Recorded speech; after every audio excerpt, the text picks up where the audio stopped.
Welcome to lesson number 13 of Mastering Positional Play, Mastering Positional Techniques. And today we're going to be taking a look at the so-called topic, Knights, the Psychopaths of the Chessboard. This is taken from the book by Charmy Silman and How to Reassess Your Chess.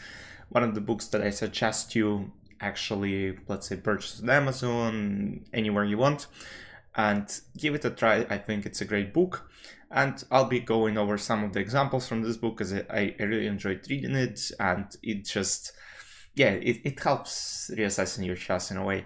So let's take a look at the first position, Knight as an ultimate blockader. So this position demonstrates how the Knight is a lot better blockader than the Bishop. In the following case, this Knight on f4 not only blockades f5 pawn from moving forward, but also attacks e6 and g6 pawn, making it very difficult for this king to actually move anywhere. While bishop is pointing towards this d5 pawn, can't do anything, and here of course white can easily get the king to b6, and after king b7, c6, c7, c8 is coming. White easily wins the game. In the next positions I'll show you different examples of how can knights dominate the bishop and how sometimes knight can be dominated themselves against the bishops too. Let's go. Knights are masters of close positions. Let's take a look at the following example. White's knight threatens to go to d3 and take the pawn on c5.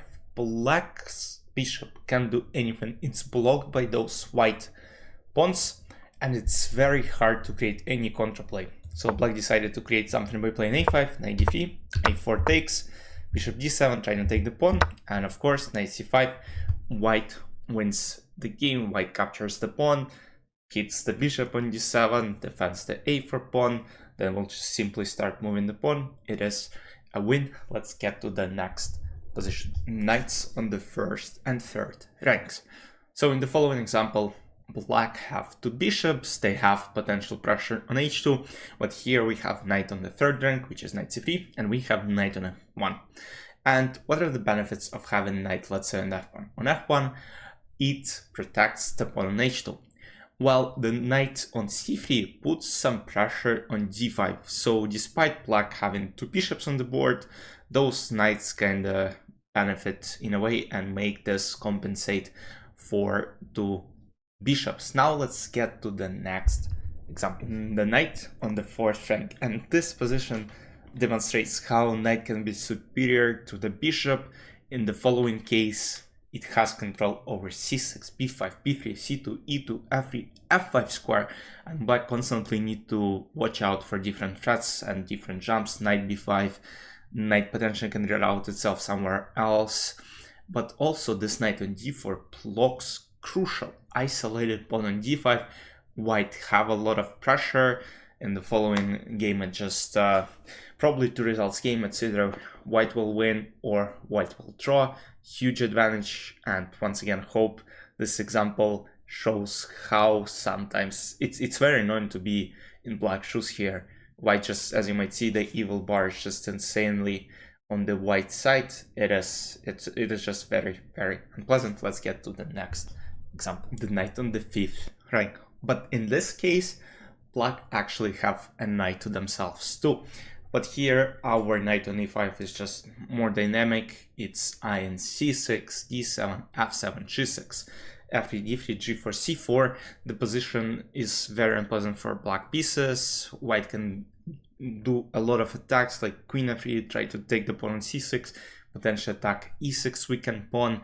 It is just, once again, very, very unpleasant. Let's get to the positions where knight can be superior on the sixth rank. This is an example with the knight on the sixth rank, and as you might actually see, this position is just hopeless for black pieces. They have an absolutely awful bishop. Our knight on d6 is an absolute monster, protected by c5 and e5 pawns. White has multiple ideas, even including rook a3, rook a1, and then trying to take the pawn on a6.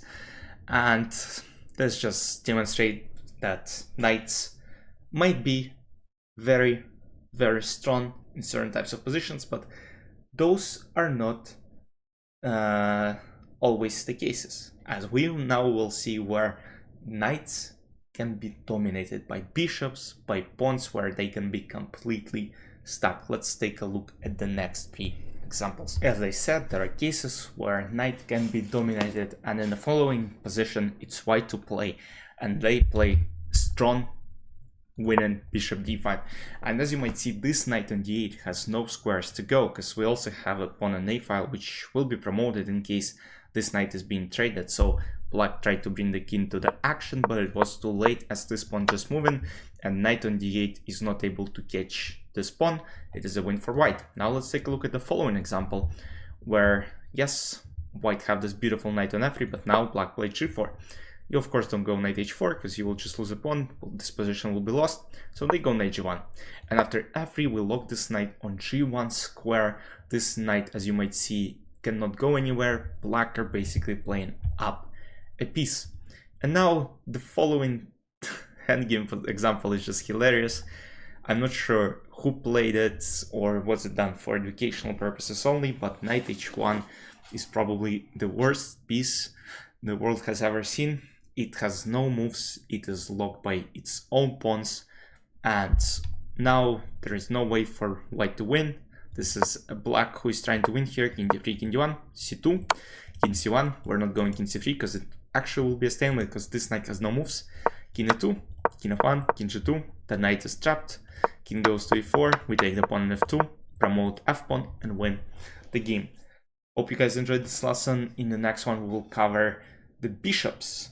Again, very exciting lesson awaits us, and then we'll end in the lesson after the bishops we'll take a look at the bishop versus knight examples, so that will be fun too.